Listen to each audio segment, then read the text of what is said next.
going to touch on 5 things real quick. I used to start football season. I heard this at a clinic in the 60s or 70s somewhere. The guy said, I always start off with this. Where am I? Or where are we? Where are we? Where are we going? What is the cost? What are the rewards? And who's responsible? Now, when I talk to coaches, I get into that, and you can understand, you people that coach, and it can be in business. Where am I? Where am I going? What's it going to cost me? What's the rewards? And who's responsible for it? I thought about, I listened to John Hagee this morning. I don't know where y'all listen to him and all. When you get my age, you can retire. Like, to get inducted in the Hall of Fame, all you got to do is just hang in there. You'll outlive money, most of them will drop out by the wayside. That's how you get nominated and elected into it. You're not in, there weren't many more left, and they're going down the list. And so, I was listening to Hagee this morning, and if you, since you're all retired, you can pick him up on TNN, what it is, Channel 41 in Tupelo. We just flipped it on the cable. It comes on 8:30 in the morning. Great preacher out of San Antonio, Texas. He was talking about deception this morning, and I think about, where are we? There are so many thoughts out there for young kids to hang on to this day and time. What do you call it? Neo-environmentalism. We talked about something like that this morning. People that's worshiping nature. We're battling those kind of things. Secular humanism. There is no right and there is no wrong. It's the feel-good philosophy. Hear what feels good, do it. But there is a right and wrong. There is a good and there's an evil. There is a heaven and there is a hell. But now what happens with Satan, of all the greatest deceivers, it said he is a monumental liar. He's the father of lies. Even when Adam and Eve, when he said, did God really say? Are you sure God said that? And of course, Adam, when God came, Adam blamed Eve, they said, and Eve blamed the snake, and the snake didn't have legs to stand on. I've heard. But anyway, these are the things that we have, that you're faced with. Where are we? And second, where are we going? Hey, before I leave on this, where are we? Let me throw another one out there to tell you. Hagee was telling this a long time ago. He said, the little boy is playing with his sister. She falls and breaks her arm. He jumps on the cell phone, he calls 911.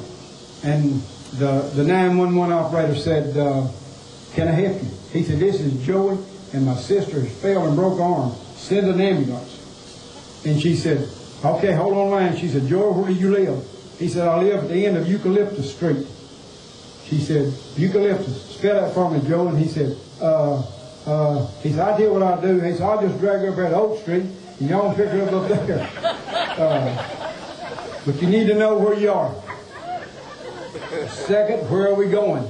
Back to my church. The age is there. I saw somewhere on TV, or read in the newspaper, or one of the books I've been reading lately, where there's about 4% of the people in England that go to church. And I was over there 5-6 years ago, there in France, and about all those cathedrals are now just for show, and I'm thinking, this is so sad. They tell me that it starts there, then it filters into Canada, then it comes on into the United States of America. Now listen, the frightening thing about this whole thing is, you are living in the Bible Belt of the world, and you see what's happening in this area, and where we are. Where are we going? And I think about where we used to when I was a kid. Wednesday nights was sacred. I'm telling you, we didn't schedule anything on Wednesday night. Now we got soccer matches on Sunday. We got baseball games on Sunday in Tupelo, Mississippi. I can remember when the blue law was in effect. Now you people are not old as I am. One or two in here can remember the blue laws. You couldn't even buy a coat. People did not open up downtown. And they tell me in some of the places in California they don't know Sunday from Monday and Tuesday or what day of the week it is. It is so scary. Listen at this, coaches. Kids are hungry for the Word. Trust me, there are some super kids out there. 99.9% of the kids are really, really great kids. and they just want to hear the word of Jesus Christ. They are so hungry. And so you just think about the obligations that we got and the opportunities that you have. What is the cost? Very little to us as compared to Christ. I thought about what Josh was doing. All you got to do is call him and say, hey, I'm going to start a fellowship of Christian Athletes Huddle. And he'll come over and help you set it up. Well, then Josh is in Mississippi State. I don't know who's in the District 4 area. Scott Cantrell is in. Okay. Okay, you led I had the prayer. Scott's up there, but they'll run over and help you set one up and establish one. I tell you, I've been in some of the largest ones in the world. We've gotten some started, and then the whole school wants to join. And you know, that's a thin middle line where you want to keep it in athletes, you know, or because a lot of times you'll share more in a smaller group than you will in a larger group, or where you want to invite the whole school. But you could do it both ways. You have a small one, and then you could have a quarter session for the whole student body to participate in. But what I'm saying is, kids are hungry for the Word. Hey, we are hungry for the Word. We sin every day. We fall short of the glory of God. If you think that you're a good Christian, then get at the foot of the cross and look up. And then you'll realize how we struggle. And that so there's a great opportunity out there. All you got to do is just call on them, and you see some souls being saved, and some things being done for Christ. Where are we going? What is the cost? What are the rewards? Other than souls being saved, there are some unique things going on. I want to tell you about 2 Katrina stories. The pastor was telling me a couple of months ago, or weeks ago.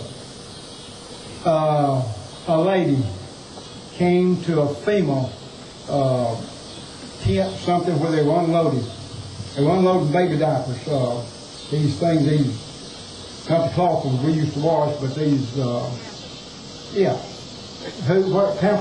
Pampers, yeah. Unloading Pampers. They had a whole load of them.